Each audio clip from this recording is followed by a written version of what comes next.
Hello everyone. आज हम लेकर आए हैं लोक वित्त सिद्धांत के ऊपर से विभिन्न प्रश्नों को जो परीक्षाओं में पूछे जा चुके हैं। एक बार फिर स्वागत है आपका हमारे चैनल जिसका नाम है इकोनॉमिक्स बाय सुशीला मैम। यहाँ पर हम एनटीए, यूजीसी नेट, पीजीटी और एमपीएस असिस्टेंट प्रोफेसर परीक्षा में जो सवाल पूछे गए हैं उन प्रश्नों को चैप्टर वाइज लेके आए हैं, जिसमें आज हमारा चैप्टर है लोक वित्त के सिद्धांत। चलिए आज की क्लास को स्टार्ट करते हैं।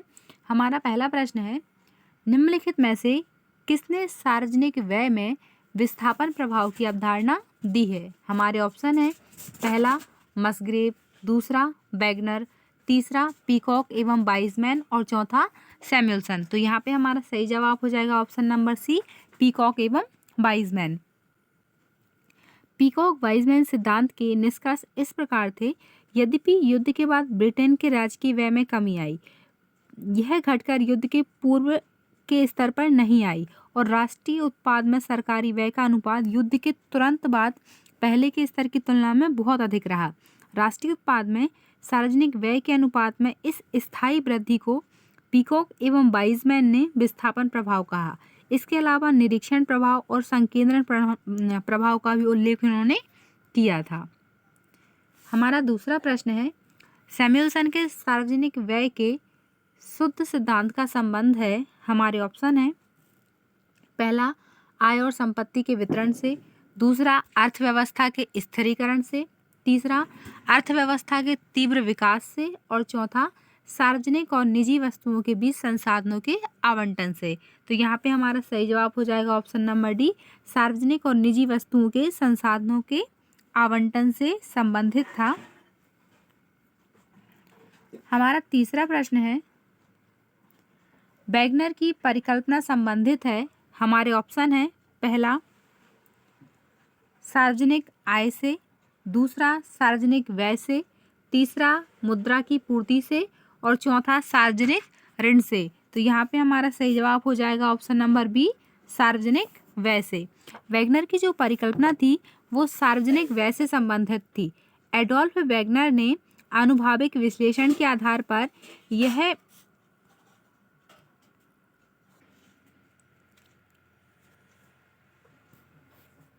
एडोल्फ वैगनर ने आनुभाविक विश्लेषण के आधार पर यह स्थापित किया कि सार्वजनिक व्ययों में विस्तार की दर अर्थव्यवस्था की समृद्धि दर से अधिक होती है। जैसे जैसे आर्थिक विकास होता है, राज्य की क्रियाओं में और तेजी से विस्तार होगा। वैगनर के सिद्धांत को राज्य व्यय के विस्तार का नियम भी कहते हैं। चलिए हमारा अगला प्रश्न है, वैगनर का नियम किससे संबंधित है? हमारे ऑप्शन है, पहला ऋण कुचक्र से, दूसरा सार्वजनिक व्यय, तीसरा कर विवर्तन और चौथा संसाधनों का एकीकरण। तो यहाँ पे हमारा सही जवाब हो जाएगा ऑप्शन नंबर बी, सार्वजनिक व्यय से। अभी हमने पिछले प्रश्न में ही पढ़ा था कि वैगनर ने जो है वो सार्वजनिक व्यय की विस्तृत रूप से व्याख्या की है। हमारा अगला प्रश्न है, क्राउडिंग आउट प्रभाव को परिभाषित किया जा सकता है। हमारे ऑप्शन है, पहला विनियोग में वृद्धि के रूप में, दूसरा विनियोग में कमी के रूप में, तीसरा सार्वजनिक व्यय में वृद्धि के फलस्वरूप किसी व्यय में कमी के रूप में और चौथा उपरोक्त में से कोई नहीं। तो यहाँ पे हमारा सही जवाब हो जाएगा ऑप्शन नंबर सी, सार्वजनिक व्यय में वृद्धि के फलस्वरूप निजी व्यय में कमी के रूप में क्राउडिंग आउट को जो है वो परिभाषित किया जाता है और पूंजी बाजार या मुद्रा बाजार से सरकार व सार्वजनिक क्षेत्र द्वारा संसाधनों का निकलना जिससे निजी क्षेत्र के लिए संसाधनों की कमी आए, सामान्यतः क्राउडिंग आउट कहलाता है। बिना मुद्रा की पूर्ति में वृद्धि के सरकार द्वारा संसाधनों में से संसाधनों का निकालना जिससे बाजार ब्याज दर में वृद्धि हो और फलस्वरूप निजी क्षेत्र के लिए पूंजी की उपलब्धता प्रतिकूल रूप से प्रभावित हो, उसे हम किस नाम से जानते हैं? क्राउडिंग आउट के नाम से जानते हैं। हमारा छठवां प्रश्न है, अधिकतम सामाजिक लाभ का सिद्धांत किससे संबंधित है? हमारे ऑप्शन है, पहला केवल कराधान, दूसरा केवल सार्वजनिक व्यय, तीसरा केवल सार्वजनिक ऋण और चौथा कराधान तथा सार्वजनिक व्यय दोनों। तो यहाँ पे हमारा सही जवाब हो जाएगा ऑप्शन नंबर डी, कराधान तथा सार्वजनिक व्यय दोनों। अधिकतम सामाजिक लाभ का सिद्धांत अर्थशास्त्री डाल्टन द्वारा प्रस्तुत किया गया था। इसका संबंध करारोपण एवं सार्वजनिक व्यय दोनों से है। व्यय के लिए सरकार करारोपण का प्रावधान करती है तथा व्यय के संबंध में सरकार द्वारा सार्वजनिक व्यय का उपबंध होता है। इस प्रकार वित्तीय संचालन में त्याग के साथ साथ उपयोगिता भी विद्यमान रहती है। 7वां प्रश्न है, कर भार के प्रसरण सिद्धांत में किस अर्थशास्त्री का महत्वपूर्ण स्थान है? हमारे ऑप्शन है, पहला रिकार्डो, दूसरा रॉबिन्सन, तीसरा पीगू और चौथा कैनार्ड। तो यहाँ पे हमारा सही जवाब हो जाएगा ऑप्शन नंबर डी, कैनार्ड। इस सिद्धांत का प्रतिपादन अर्थशास्त्री कैनार्ड द्वारा किया गया। यह सिद्धांत केंद्रीकरण सिद्धांत के विपरीत तथ्य पर आधारित है। इस सिद्धांत के अनुसार करारोपण कहीं भी किया जाए परंतु उसका प्रभाव अर्थव्यवस्था के सभी क्षेत्रों एवं भागों में फैल जाता है, अर्थात करारोपण का भार समाज के प्रत्येक व्यक्ति को वहन करना होता है। 8वां प्रश्न है, सार्वजनिक व्यय को क्षतिपूरक व्यय के रूप में प्रयोग किया जाता है। हमारे ऑप्शन है, तेजी काल में, दूसरा मंदी काल में, पीरियड ऑफ डिप्रेशन, तीसरा दोनों कालों में और चौथा सामान्य अवधि में। तो यहाँ पे हमारा सही जवाब हो जाएगा ऑप्शन नंबर बी, मंदी काल में। निजी निवेश की कमी को पूरा करने के लिए किए जाने वाले सार्वजनिक व्यय को क्षतिपूरक व्यय कहते हैं और क्षतिपूरक व्यय जो है वो मंदी काल में प्रयोग किया जाता है। 9वां प्रश्न है, किसने सार्वजनिक व्यय को 2 पदों में विभाजित किया? पहला डॉक्टर हग डॉल्टन, दूसरा प्रोफेसर एडम स्मिथ, तीसरा प्रोफेसर पीगू और चौथा प्रोफेसर जे.एस. मिल। तो यहाँ पे हमारा सही जवाब है option number C, professor Pigou. Professor Pigou ने सार्वजनिक व्यय को 2 पदों में विभाजित किया। सार्वजनिक व्यय एक देश की सरकार द्वारा सामूहिक जरूरतों पर खर्च किया जाता है और 19वीं शताब्दी तक सार्वजनिक व्यय को सीमित कर दिया गया था क्योंकि दार्शनिकों का मानना था कि पैसा निजी हाथों में रहेगा तो बेहतर रिटर्न लाएगा। और 20वीं शताब्दी में किंग्स ने अर्थव्यवस्था में आय और वितरण के स्तर को निर्धारित करने में सार्वजनिक व्यय की भूमिका को स्पष्ट किया था। 10वां प्रश्न है, किस अर्थशास्त्री ने सार्वजनिक व्यय को आय के आधार पर वर्गीकृत किया था? यहाँ पे हमारे ऑप्शन है, बॉगर, दूसरा पीगू, तीसरा डाल्टन और चौथा निकोलसन। तो यहाँ पे हमारा सही जवाब हो जाएगा option number C, Dalton. Dalton ने जो है वो सार्वजनिक व्यय को आय के आधार पर वर्गीकृत किया था। इसमें उन्होंने एक डायग्राम भी बताया था, एक्स वाई, ये रेखा जो है वो हमारी आनुपातिक कर की रेखा है जिसे हम ए से डिफाइन करते हैं।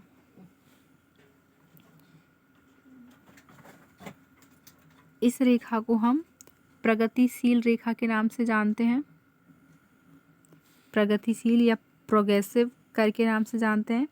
इसको हम बी नाम देते हैं। यहाँ से एक रेखा आती है जो इसी बिंदु को से होकर गुजरती है। इस रेखा को हम सी या प्रतिगामी कर के नाम से जानते हैं।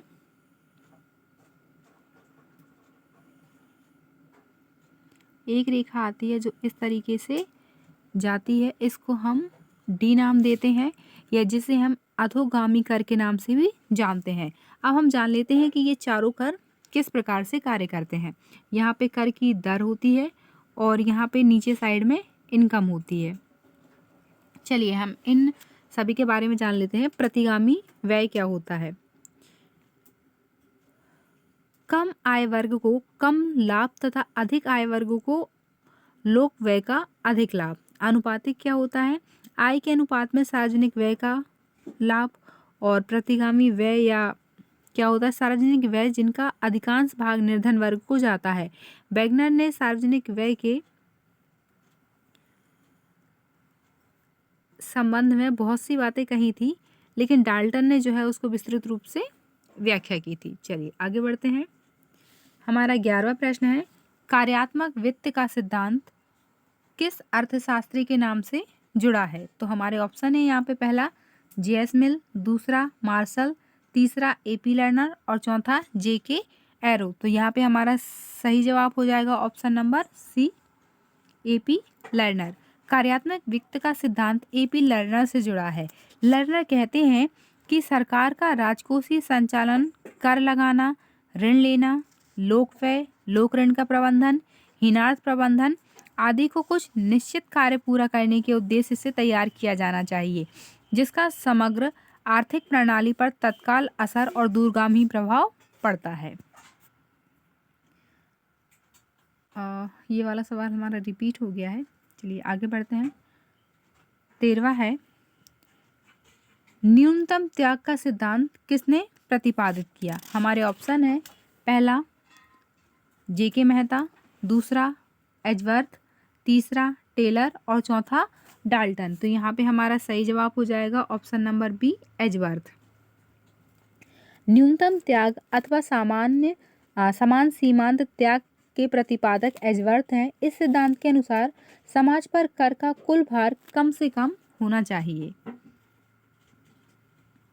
14वां सवाल है, पीकॉक वाइजमैन परिकल्पना किससे संबंधित है? हमारे ऑप्शन है, बढ़ता लोक व्यय, दूसरा घटता लोक व्यय, तीसरा स्थिर लोक व्यय और चौथा उपरोक्त सभी। तो यहाँ पे हमारा सही जवाब हो जाएगा ऑप्शन नंबर ए, बढ़ता लोक व्यय। पीकॉक वाइजमैन परिकल्पना बढ़ते लोक व्यय से संबंधित है।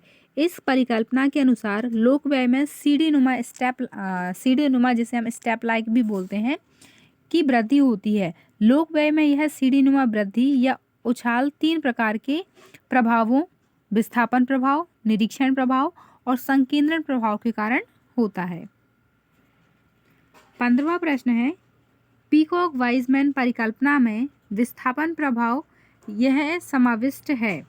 हमारे ऑप्शन है, पहला उच्चतर आर्थिक वृद्धि के अनुसार सार्वजनिक व्यय का ऊर्ध्वगामी विस्थापन, दूसरा सार्वजनिक व्यय एवं कराधान के पुराने स्तर से अधिक नए एवं उच्चतर स्तर की ओर झुकना, तीसरा है सार्वजनिक व्यय स्थिर दर पर बढ़ता है तथा उच्चतर ए स्तर पर पहुंचता है, और चौथा है सरकार द्वारा अधिक एवं नए कार्यकलाप किए जाते हैं अतः इसलिए सार्वजनिक व्यय तीव्रता से ऊर्ध्वगामी ओर बढ़ता है। तो यहाँ पे हमारा सही जवाब हो जाएगा ऑप्शन नंबर बी, सार्वजनिक व्यय एवं कराधान के पुराने स्तर से अधिक नए उच्चतर स्तर की ओर झुकाव। ठीक, अगर हम इसे एक डायग्राम के माध्यम से समझें तो यहाँ बन सकता है। चलिए ठीक है, यहाँ बनाने का प्रयास करते हैं। हमारा ऑप्शन नंबर बी जो सही है इसमें, ये हमारा एक्स अक्ष है, ये हमारा वाई अक्ष है। अब यहाँ पे सबसे बड़ी बात है कि सार्वजनिक व्यय यानी पब्लिक डेप्ट देखना है हमें, और यहाँ पे देखना है हमें टाइम, क्योंकि यहाँ पे समय की बात की जा रही है। अब बात करते हैं ये कि सीढ़ी नुमा से ये किस तरीके से जाते हैं। तो इस तरीके से इसकी जो सीढ़ी है वो बनी होती है। ये इसका चित्र होता है किसका, वाइजमैन में पीकॉक वाइजमैन परिकल्पना में जो विस्थापन प्रभाव है उसका डायग्राम जो है वो इस तरीके से बनता है। चलिए आगे बढ़ते हैं। हमारा 16वां प्रश्न है, वाइजमैन और 16वां प्रश्न है हमारा, वाइजमैन और पीकॉक परिकल्पना का निम्नलिखित में से कौन सा भाग नहीं है? हमें विशेष रूप से ध्यान देना होता है कि इसमें क्या पूछा है कि कौन सा भाग नहीं है। हमारा पहला ऑप्शन है संकेंद्रण प्रभाव, दूसरा है विस्थापन प्रभाव, तीसरा है निरीक्षण प्रभाव और चौथा है कराधान प्रभाव। तो यहाँ पे हमारा सही जवाब हो जाएगा ऑप्शन नंबर डी, कराधान प्रभाव। सार्वजनिक व्यय की प्रवृत्ति के संबंध में वाइजमैन पीकॉक परिकल्पना वैगनर परिकल्पना को स्वीकार नहीं करती। वैगनर राष्ट्रीय उत्पाद के संबंध में सार्वजनिक व्यय की दीर्घकालीन वृद्धि से संबंधित थे, जबकि पीकॉक तथा वाइजमैन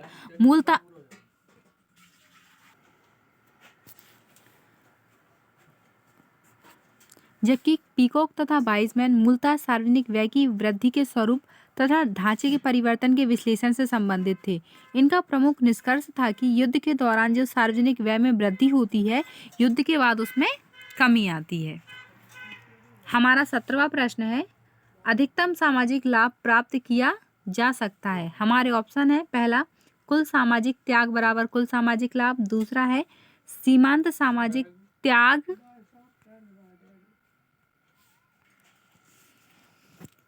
तीसरा है हमारा निवल सामाजिक त्याग बराबर निवल सामाजिक लाभ, और चौथा है औसत सामाजिक त्याग बराबर औसत सामाजिक लाभ। तो यहाँ पे हमारा सही जवाब हो जाएगा ऑप्शन नंबर बी, सीमांत सामाजिक त्याग बराबर सीमांत सामाजिक लाभ।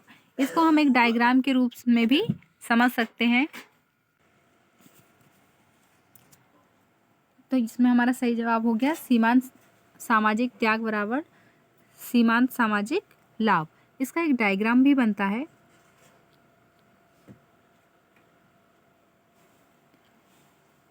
इसकी जो रेखा है वो इस तरीके से जाती है और एक इस तरीके से आती है।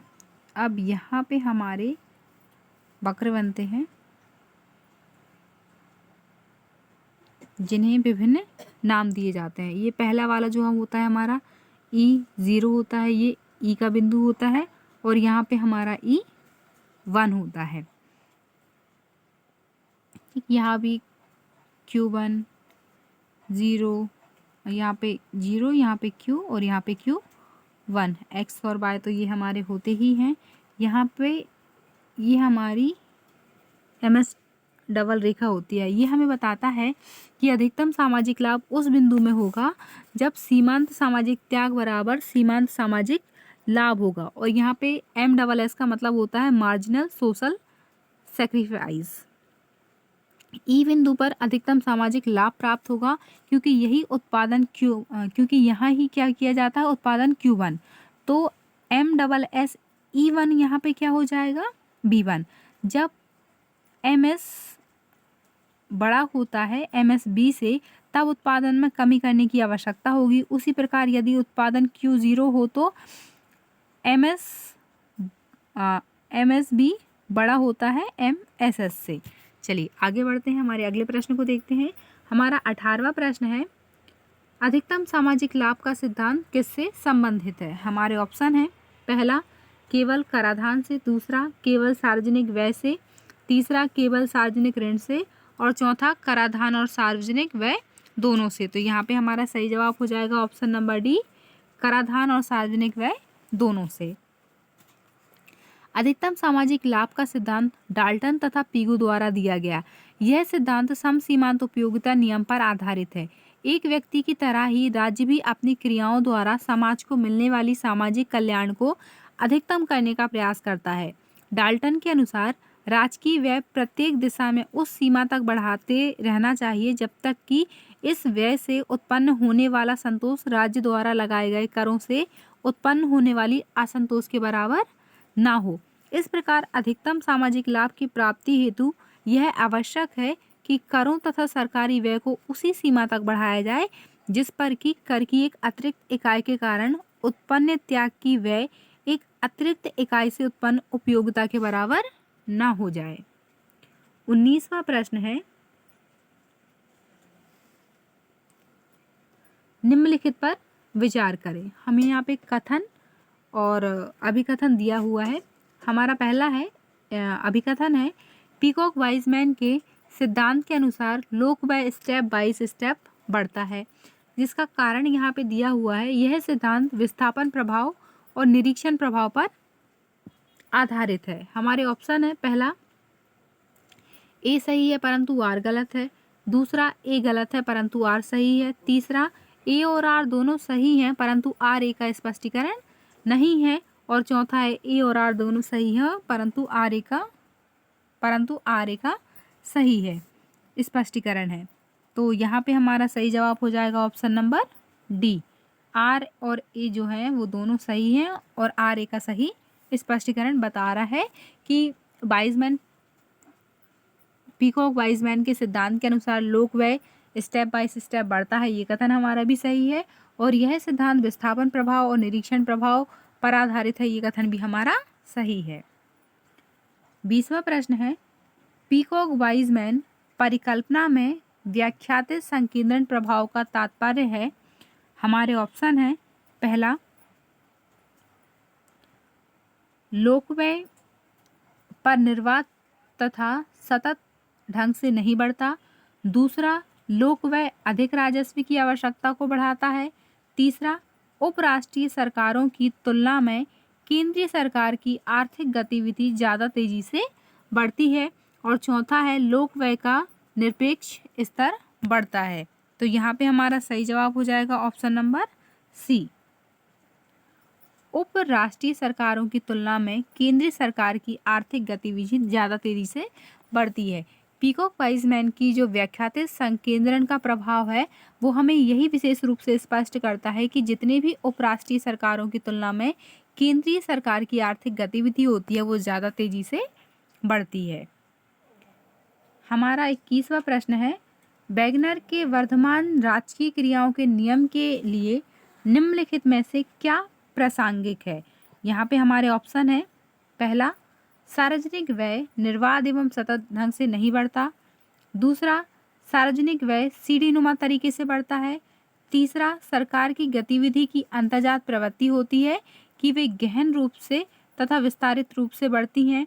और चौथा है, सरकारी क्षेत्र की अपेक्षा अर्थव्यवस्था ज़्यादा तेजी से बढ़ती है। तो यहाँ पे हमारा सही जवाब हो जाएगा ऑप्शन नंबर सी। सरकार की गतिविधियों की अंतर्जात प्रवृत्ति होती है कि वे गहन रूप से तथा विस्तारित रूप से बढ़ती हैं, जिसमें उन्होंने यह स्थापित किया कि सार्वजनिक व्यय की वृद्धि अर्थव्यवस्था की वृद्धि से अधिक होती है। अर्थात जैसे जैसे आर्थिक विकास होता जाएगा राज्य की क्रियाओं में तेजी से विस्तार होता जाएगा। वैगनर ने जो सिद्धांत प्रतिपादित किया वह स्पष्ट रूप से यह सामने नहीं ला पाता कि बढ़ती हुई राज्य की क्रियाओं या सार्वजनिक व्यय के विस्तार से उनका आशय किससे था, जैसे सार्वजनिक व्यय के निरपेक्ष स्तर से, या फिर सकल राष्ट्रीय उत्पाद से सार्वजनिक व्यय के प्रतिशत से, या हम कहें कि अर्थव्यवस्था के सार्वजनिक क्षेत्रों के अनुपात से। 22वां प्रश्न है, बढ़ते सरकारी खर्चों के सर्वाधिक महत्वपूर्ण सिद्धांत निम्नलिखित में से संबंधित हैं। यहाँ पे विभिन्न सिद्धांत दिए गए हैं जिसमें हमें ये बताना है कि सरकारी खर्चों से वो संबंधित या महत्वपूर्ण हैं अथवा नहीं है। हमारा पहला है एडोल्फ वैगनर की प्रकल्पना। दूसरा, क्रांतिक सीमा प्रकल्पना। तीसरा, प्रशासनात्मक कुशलता प्रकल्पना। और चौथा है आय की स्थिरता प्रकल्पना। तो यहाँ पे हमारा सही जवाब हो जाएगा ऑप्शन नंबर बी, ए और सी। ए में हमारा क्या दिया गया है, एडोल्फ वैगनर की परिकल्पना, और सी में क्या दिया गया है हमारा प्रशासनात्मक कुशलता प्रकल्पना। चलिए आगे बढ़ते हैं। हमारा 23वां प्रश्न है, लोक व्यय में विस्थापित तथा संकेंद्रण प्रभाव की अवधारणा का श्रेय किसको दिया जाता है। यहाँ पर विभिन्न अर्थशास्त्रियों के नाम दिए गए हैं जिसमें हमें बताना है कि लोक व्यय में विस्थापन की परिकल्पना जो है वो किससे संबंधित है। तो हम एक बार नाम देख लेते हैं। पहला, AC पीगू तथा JK मेहता। दूसरा, अलेन T पीकॉक एवं जैक वाइजमैन। तीसरा, केनेथ एरो एवं पॉल ए सैमुअल्सन। और चौथा, AR प्रस्ट एवं IT लिटल। तो यहाँ पे हमें फूड दिए गए हैं। पहला ऑप्शन में हमारा दिया है ए और बी दोनों, दूसरा बी अकेला, तीसरा ABC और चौथा है ABCD। तो यहाँ पे हमारा सही जवाब हो जाएगा option number B, Alan T Peacock एवं जैक वाइजमैन।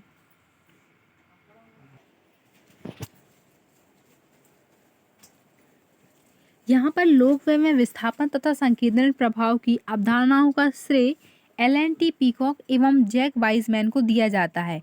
वाइजमैन तथा पीकॉक ने 1890 से लेकर 1955 की अवधि में ब्रिटेन में सार्वजनिक व्यय में होने वाले परिवर्तनों का अध्ययन किया तथा यह निष्कर्ष निकाला कि यद्यपि युद्ध के पश्चात यह घटकर युद्ध के पूर्व स्तर के पर नहीं आई और राष्ट्रीय उत्पाद में सरकारी व्यय का अनुपात युद्ध के तुरंत पहले के स्तर की तुलना में बहुत अधिक रहा।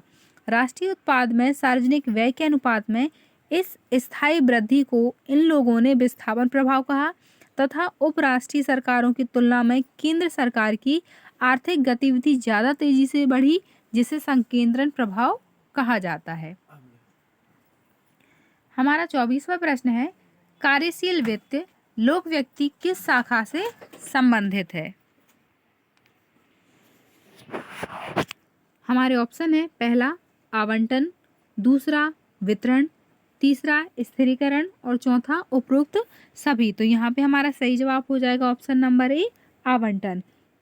किंग्स तथा लर्नर द्वारा प्रतिपादित कार्यात्मक वित्त के स्थान पर प्रोफेसर बलजीत सिंह ने कार्यशील वित्त का दृष्टिकोण प्रस्तुत किया। उनके अनुसार किंग्स तथा लर्नर के कार्यात्मक वित्त विचार केवल विकसित देशों के लिए ही उपयुक्त हैं, जबकि भारत जैसे विकासशील देशों के लिए स्फूर्तिदायक वित्त वाली राजकीय नीति उपयोगी सिद्ध होगी। 25वां सवाल है, डाल्टन के अनुसार सकल सामाजिक लाभ अधिकतम हो जाता है जब करारोपण तथा व्यय उस बिंदु तक ले जाते हैं जहां हमारे ऑप्शन है सीमांत सामाजिक कुर्बानी बड़ी है सीमांत सामाजिक लाभ से, दूसरा है सीमांत सामाजिक कुर्बानी छोटी है सीमांत सामाजिक लाभ से, तीसरा है सीमांत सामाजिक कुर्बानी बराबर सीमांत सामाजिक लाभ और चौथा है उपरोक्त में से कोई नहीं। तो यहाँ पे हमारा सही जवाब है ऑप्शन नंबर सी, जहाँ पर सीमांत सामाजिक कुर्बानी सीमांत सामाजिक लाभ दोनों बराबर होते हैं।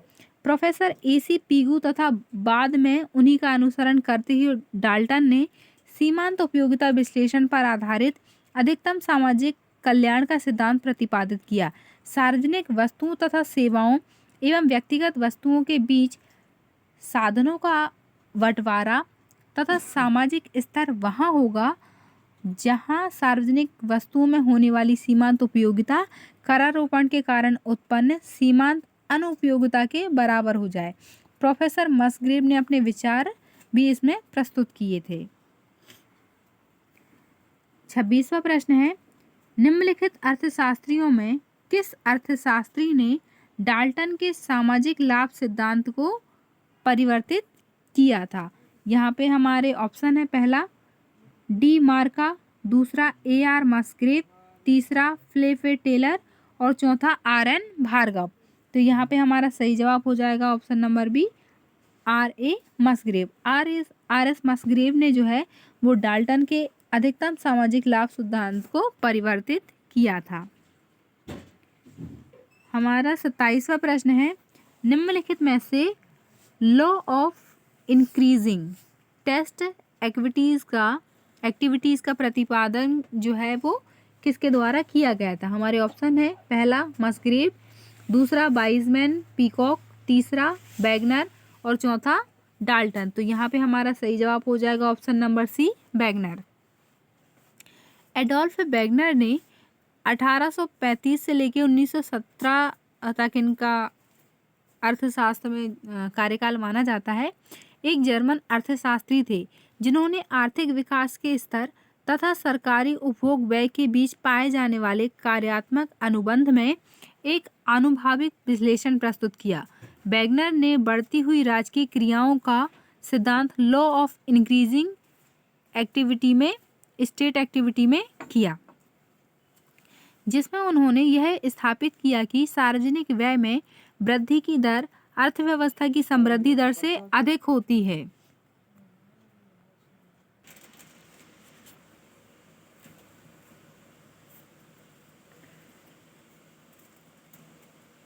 हमारा 28वां प्रश्न है, वैगनर्स लॉ प्रत्यक्ष रूप से संबंधित है। हमारे ऑप्शन है पहला प्रत्यक्ष करों से, दूसरा अप्रत्यक्ष करों से, तीसरा राज्य की बढ़ती क्रियाओं से और चौथा बढ़ते ऋण के बोझ से। तो यहाँ पे हमारा सही जवाब हो जाएगा ऑप्शन नंबर सी, राज्य की बढ़ती क्रियाओं से। वैगनर्स लॉ प्रत्यक्ष रूप से अगर हम कहें कि किस प्रकार से संबंधित है तो राज्य की बढ़ती हुई क्रियाओं से संबंधित है। 29वां प्रश्न है, नीचे दिए हमें कुछ विकल्प के कूट दिए गए हैं जिन्हें हमें बताना है कि सही है या गलत है। पहला है हमारा मानव पूंजी को बढ़ाने के लिए हमें सामाजिक क्षेत्र में अपने खर्च को बढ़ाने की आवश्यकता होती है। दूसरा है राज्य के क्रियाकलापों की वर्धनशीलता के वैगनर के सिद्धांत की यही मांग है। यहाँ पे हमारे ऑप्शन दिए गए हैं कि A और R जो है वो दोनों सही है तथा RA की सही व्याख्या है। दूसरा है A और R दोनों सही है परंतु RA की व्याख्या नहीं है। तीसरा A सही है परंतु R गलत है और चौथा A गलत है परंतु R सही है। तो यहाँ पे हमारा सही ऑप्शन है ऑप्शन नंबर A, ए और आर जो है वो दोनों ही सही हैं तथा आर ए की सही व्याख्या है। एडोल्फ वैगनर अपने बढ़ते हुए राज्य की क्रियाओं के सिद्धांत में कहते हैं कि सार्वजनिक व्यय में होने वाली वृद्धि की दर आर्थिक समृद्धि दर की तुलना में अधिक होती है, इसलिए मानव पूंजी को बढ़ाने के लिए सामाजिक क्षेत्र पर खर्च बढ़ाना पड़ेगा, जैसे स्वास्थ्य, शिक्षा, बुनियादी सुविधाएं, इन सब के लिए खर्च को बढ़ाना पड़ेगा। हमारा तीसरा प्रश्न है, नीचे एक अर्थव्यवस्था की प्रमुख क्रियाएं दी हैं जिनको हमें बताना है कि मस्ग्रेव के अनुसार इनका कार्यक्षेत्र किस प्रकार से है। पहला है आवंटन, दूसरा उत्पादन, तीसरा वितरण और चौथा स्थायीकरण। यहाँ पे हमारे ऑप्शन दिए गए हैं कि पहला और दूसरा सही है या पहला, दूसरा और तीसरा सही है। तीसरा दिया गया है कि पहला, तीसरा और चौथा सही है और चौथा दिया गया है हमें उपरोक्त चारों सही हैं। तो यहाँ पे हमारा ऑप्शन नंबर बी जो है वो सही है, पहला, दूसरा और तीसरा, मतलब आवंटन, उत्पादन और वितरण।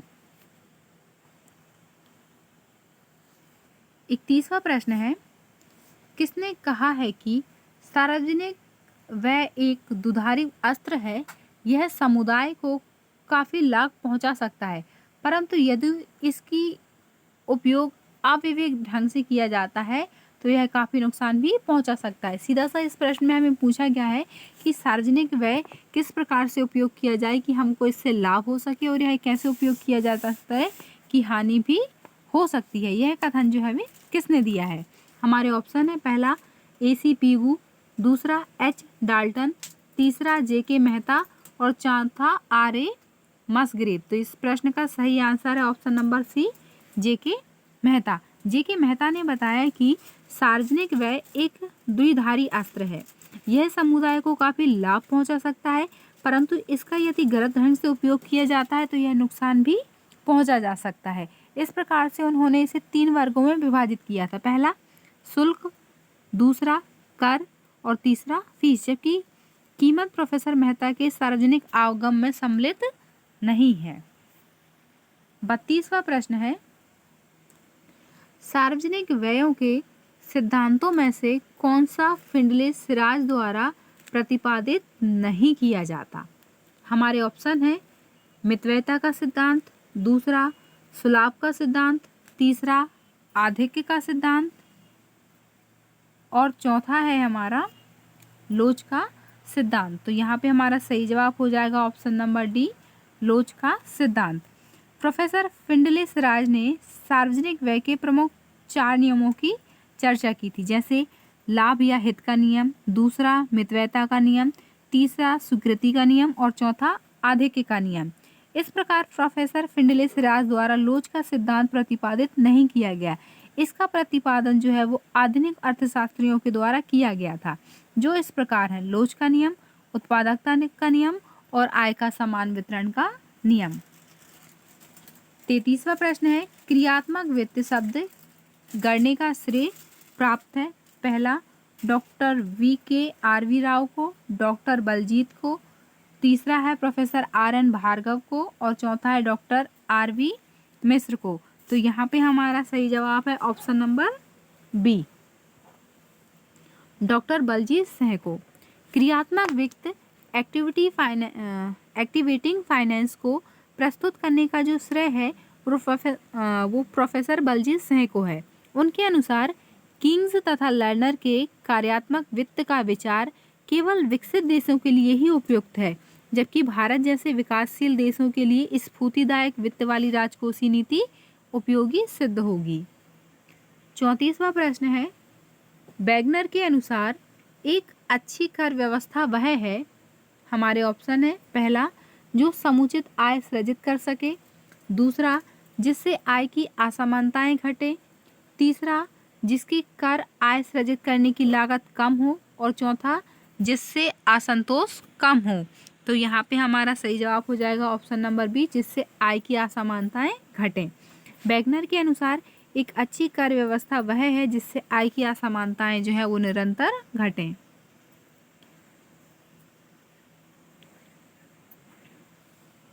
पैंतीसवां सवाल है, अधिकतम सामाजिक लाभ कब होता है? हमारे ऑप्शन है, पहला जब सीमांत सामाजिक उपयोगिता सीमांत सामाजिक त्याग से अधिक होती है। दूसरा, जब सीमांत सामाजिक उपयोगिता सीमांत सामाजिक त्याग के बराबर होती है। तीसरा, जब सीमांत सामाजिक उपयोगिता सीमांत उपयोगिता के अधिक होता है। और चौथा, उपरोक्त में से वृद्धि नहीं होती है। तो हमारा सही जवाब हो जाएगा इसमें ऑप्शन नंबर बी। जब सीमांत सामाजिक उपयोगिता सीमांत सामाजिक त्याग के बराबर होती है तब सामाजिक लाभ जो है अधिकतम होता है। प्रश्न नंबर 36 है, किसने इस नियम का प्रतिपादन किया है कि सार्वजनिक व्यय झटकों में तथा कदमों में बढ़ती है कि ना कि सतत रूप में। तो हमारे ऑप्शन है, पहला डाल्टन, दूसरा वैगनर, तीसरा वाइजमैन तथा पीकॉक और चौथा वेस्टेवेल। तो यहाँ पे हमारा सही जवाब हो जाएगा ऑप्शन नंबर सी, वाइजमैन तथा पीकॉक। इस नियम का प्रतिपादन वाइजमैन तथा पीकॉक ने किया कि सार्वजनिक व्यय झटकों में तथा कदमों के क्रम में बढ़ता है, न कि सतत रूप में। पीकॉक वाइजमैन विश्लेषण सार्वजनिक व्यय निर्धारण के राजनीतिक सिद्धांत पर आधारित है। वाइजमैन एवं पीकॉक ने 1890 से लेकर 1955 की अवधि में ब्रिटेन में सार्वजनिक व्यय में होने वाले परिवर्तनों का अध्ययन किया। उनका प्रमुख निष्कर्ष यह था कि यद्यपि युद्ध के बाहर ब्रिटेन के राजकीय व्यय में कमी आएगी, पर यह घटकर युद्ध के पूर्व स्तर पर नहीं आएगी। इस तरीके से उन्होंने कुल मिला के सार्वजनिक व्यय को विशेष रूप पर ध्यान दिया था। 37वां प्रश्न है, निम्नलिखित में से कौन सा एक मस्ग्रेव द्वारा राज्य के राजकोषीय कार्यों में सम्मिलित किया जाता है। हमारे ऑप्शन है, पहला विनियोग कार्य, दूसरा उत्पादन कार्य, तीसरा उपभोग कार्य और चौथा वितरण कार्य। तो यहाँ पे हमारा सही जवाब हो जाएगा ऑप्शन नंबर डी, वितरण कार्य। मस्ग्रेव ने 1959 में प्रकाशित अपनी पुस्तक the theory of public finance में 3 प्रमुख राजकोषीय कार्यों की चर्चा की थी। पहला आवंटन कार्य, दूसरा वितरण कार्य और तीसरा स्थायी कार्य। 38वां प्रश्न है, सार्वजनिक व्यय की वृद्धि सिद्धांत में से निम्नलिखित में से कौन सा अर्थशास्त्री संबंधित नहीं है। हमारे ऑप्शन है, पहला एडोल्फ वैगनर, दूसरा एलन.टी. पीकॉक, तीसरा जैक वाइजमैन और चौथा है फिंडले सिराज। तो हमारा यहाँ पे सही जवाब हो जाएगा ऑप्शन नंबर डी।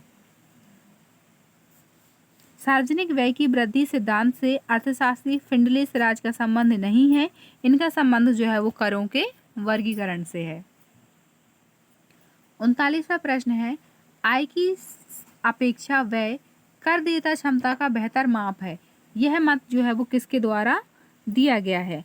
हमारे ऑप्शन है, ए डाल्टन द्वारा, बी है एन कैल्डर द्वारा, सी है आर मस्ग्रेव द्वारा और डी है एडम स्मिथ के द्वारा। तो हमारा यहाँ पे सही जवाब हो जाएगा option number D, Adam Smith के द्वारा बताया गया था कि आय की अपेक्षा जो है वो कर देय क्षमता का बेहतर माप है।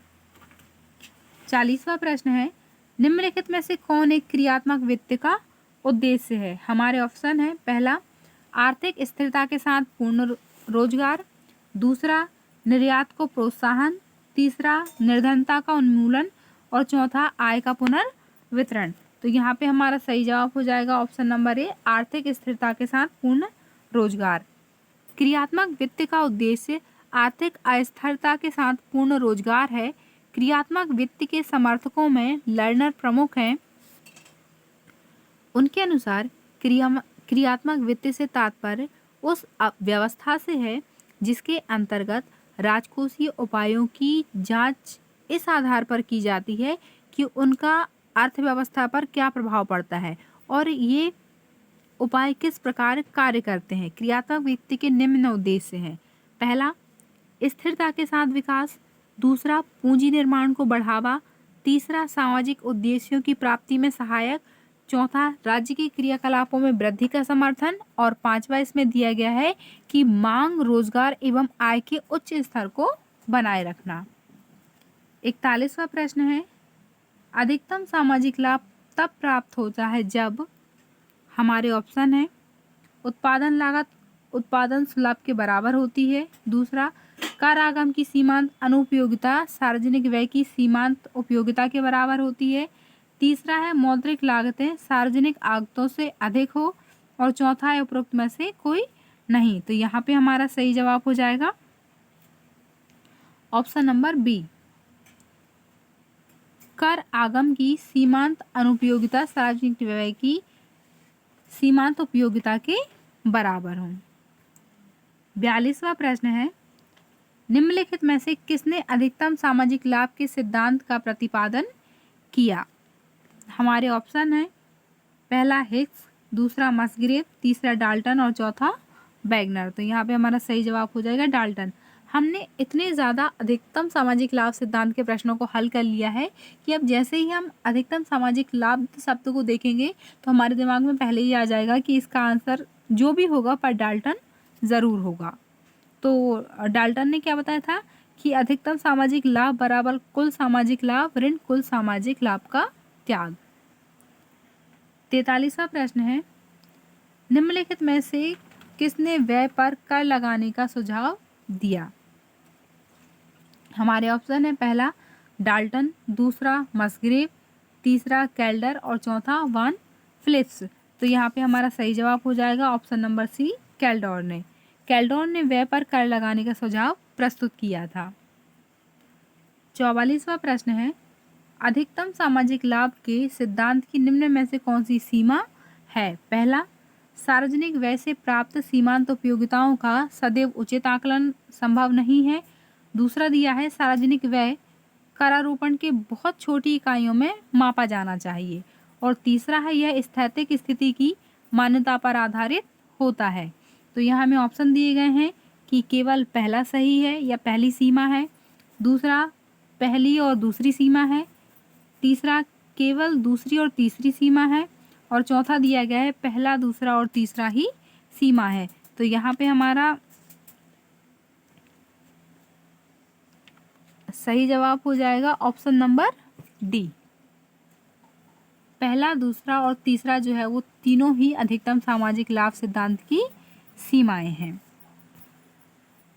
जिसमें उन्होंने बताया कि अधिकतम सामाजिक लाभ के सिद्धांत को व्यवहारिक जीवन में लागू करने की निम्न सीमाएं हैं। पहला, उपयोगिता के व्यक्तिपरक होने के कारण जब राज्य के समक्ष व्यय की सीमांत उपयोगिता को संतुलित किए जाने में बहुत अधिक कठिनाई होती है। दूसरा, उपयोगिता का परिमाणात्मक मापन नहीं किया जाता। तीसरा, परिणामों का अनुमान लगाना कठिन है। चौथा, प्रोफेसर डाल्टन के अनुसार प्रत्येक कर समाज के लिए बोझ है, जबकि नशीली वस्तुओं के उपभोग पर लगाए जाने वाले कर को समाज पर बोझ नहीं माना जाना चाहिए। कल्याणकारी राज्य के दायित्व को पूरा करने के लिए सरकार को व्यय करने पड़ते हैं, जिसे कम करना एक बहुत ज़्यादा कठिन कार्य है। 45वां प्रश्न है, लोक वित्त राजकोषीय विज्ञान है, इसकी नीतियाँ राजकोषीय नीतियाँ हैं, इसकी समस्याएं राजकोषीय समस्याएं हैं। यह कथन किसने दिया था? हमारे ऑप्शन है पहला, लोक वित्त की विषय वस्तु किससे संबंध, यह कथन जो है वो किससे संबंधित है? तो लोक वित्त की विषय वस्तु, दूसरा लोक वित्त का क्षेत्र, तीसरा लोक वित्त की प्रकृति और चौथा लोक वित्त का महत्व। तो यहाँ पे हमारा सही जवाब हो जाएगा ऑप्शन नंबर ए, लोक वित्त की विषय वस्तु। लोक वित्त राजकोषीय विज्ञान है, इसकी नीतियाँ राजकोषीय नीतियाँ हैं और इसकी समस्याएं राजकोषीय समस्याएं हैं। यह कथन लोक वित्त की विषय वस्तु को स्पष्ट करता है। लोक वित्त केंद्र तथा राज्य के वित्त से संबंधित है तथा उनकी विभिन्न पहलुओं को प्रभावित करने वाली नीतियों को राजकोषीय नीति कहते हैं। 46 क्वेश्चन, सार्वजनिक व्यय के किस सिद्धांत को सत्ता में बने रहने का सिद्धांत कहा जाता है? हमारे ऑप्शन है मतपेटी सिद्धांत, दूसरा बहुमत सिद्धांत, तीसरा विस्थापन सिद्धांत और चौथा सकारात्मक सिद्धांत। तो यहाँ पे हमारा सही जवाब हो जाएगा ऑप्शन नंबर ए, मतपेटी सिद्धांत। मतपेटी सिद्धांत सत्ता में बने रहने के लिए सिद्धांत दिया है। हमारा 47वां प्रश्न है, सार्वजनिक व्यय के संदर्भ में लाभ का सिद्धांत किसने प्रतिपादित किया था? हमारे ऑप्शन है पहला एडम स्मिथ, दूसरा फिंडलेस राज, तीसरा उर्मिला हिक्स और चौथा डाल्टन द्वारा। तो यहाँ पे हमारा सही जवाब हो जाएगा ऑप्शन नंबर बी, फिंडलेस राज।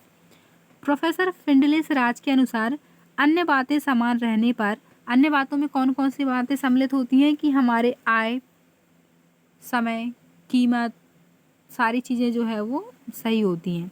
सार्वजनिक व्यय इस प्रकार होना चाहिए कि इससे महत्वपूर्ण सामाजिक लाभ प्राप्त हो, जैसे उत्पादन वृद्धि, संपूर्ण समाज की बाह्य आक्रमण तथा आंतरिक अशांति से सुरक्षा तथा यथासंभव आय की विषमताओं में कमी, अर्थात सार्वजनिक व्यय से अधिकतम लाभ प्राप्त हो सके या उपयोगिता प्राप्त हो सके।